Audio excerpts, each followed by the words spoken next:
ارشاد فرمائی وہ کمال ہے وَقَالَ أَبُوهُمَا صَالِحًا. آپ کہنے لگے کہ دوسری وجہ اس کی یہ ہے کہ یہ نیک باپ کی اولاد ہے.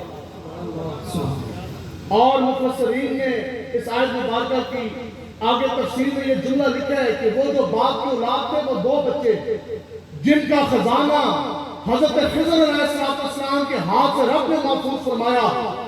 وہ جو باپ تھا وہ 8ویں یا 10ویں پشت ان کا باپ تھا جن کے بارے میں آپ نے فرمایا وَقَالَ أَبُوهُمَا صَالِحًا.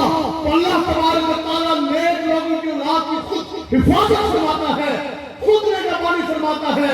یہاں حضور علیہ السلام کا وہ فرمان عالی شان کہ حضرت عبداللہ ابن عباس آپ سے روایت ہے, آپ فرماتے ہیں کہ تم نے سنا نہیں کہ حضور علیہ السلام نے فرمایا کہ اللہ تعالیٰ اپنے نیک بندے کی نیکی کی وجہ سے اس کی اولادوں کے اندر بھی اولاد دار اولاد کے اندر بھی نیکی منتقل فرما دیتا ہے.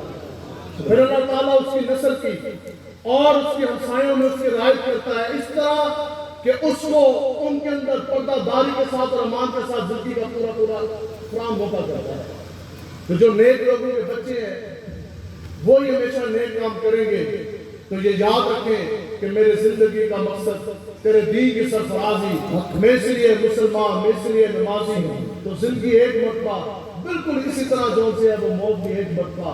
تو میرے مجاہدین فرماندہ سن کہ یار زندگی ایسی جیو کہ زندگی بھی کمال ہو, اور موت تو ایک مرتبہ, اور اگر وہ موت حضور کے نام پر آ جائے تو اس سے بڑے ہمارے لیے اور کون سی عزت و سعادت کی بات ہے.